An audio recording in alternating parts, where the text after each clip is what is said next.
नवीन शैक्षणिक वर्षाची सुरुवात होत असताना शालेय साहित्याच्या किमतीत तब्बल 20 ते 25% वाढ झाल्याने पालकांचे बजेट कोलमडले आहे.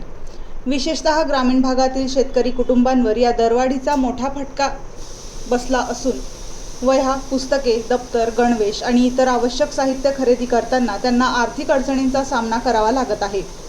यावर्षी कांद्यासह इतर शेतीमालाला अपेक्षित बाजारभाव मिळत नसल्याने शेतकऱ्यांचे आर्थिक गणित बिघडले आहे. त्यातच अद्याप समाधानकारक पाऊस न झाल्याने आगामी हंगामाबाबतही अनिश्चितता निर्माण झाली आहे. परिणामी अनेक शेतकरी पालक शालेय साहित्याची खरेदी टप्प्याटप्प्याने करताना दिसून येत आहेत. शालेय साहित्य विक्रेत्यांच्या मते कागद, छपाई आणि वाहतूक खर्चात वाढ झाल्याने साहित्याच्या किमती वाढल्या आहेत. त्यामुळे यंदा बाजारपेठेत अपेक्षित प्रमाणात खरेदी होत नसल्याचे चित्र दिसून येत आहे.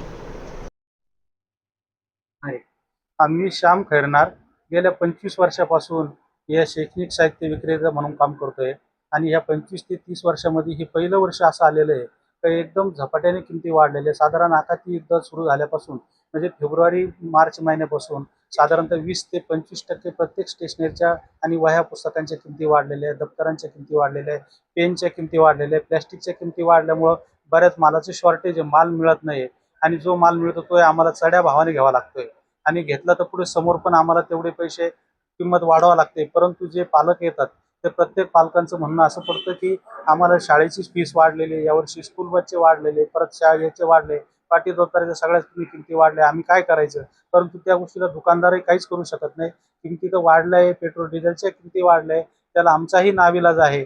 परंतु आता गिऱ्हाईक थोड्या थोड्या प्रमाणात असे सुरू झालेले आहे. आता 15 तारखेपासून चांगली गर्दी सुरू होईल आणि तरी शासनाने तरी आमच्या धंद्यावर सुद्धा बऱ्यापैकी परिणाम झालेला आहे. काही ठिकाणी काही शाळांनी काय केलंय की शाळाच डायरेक्ट कंपन्याकडनं माल घेतात आणि ह्या दिल्ली प्रकारच्या कंपन्या असतील, मोठ्या मोठ्या काही प्रकाशन असतील, ते शाळेला जे माल देतात तर तो माल त्यांनी शाळेला डायरेक्ट न देता तो विक्रेत्यांकडनं प्रत्येक दुकानातून घ्यायला त्यांनी भाग पाडलं पाहिजे. याच्यावर तहसीलदाराने आणि शासनाने लक्ष घातलं पाहिजे आणि जेणेकरून की जे सामान्य दुकानदार आहेत त्यांचाही पोट पाण्याचा प्रश्न आहे, त्यांचाही प्रश्न मिटला पाहिजे आणि 2 पैसे धंदा मिळाला तर चालणार आहे. कारण प्रत्येक ह्याच्यात महागाई झाली.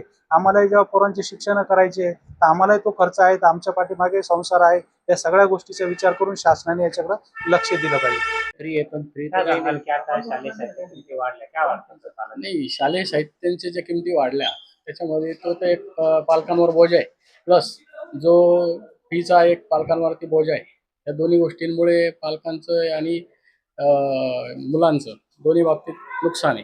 तर जर समजा शासन व्यवस्थेने याच्यामध्ये लक्ष घालून जर थोडे सवलतीमध्ये जर वस्तू उपलब्ध करून दिल्या तर मग थोडंसं मुलांना आणि पालकांना त्याचा बेनिफिट मिळू शकतो. असा एक त्याच्यामध्ये जर शासनाने विचार केला पाहिजे.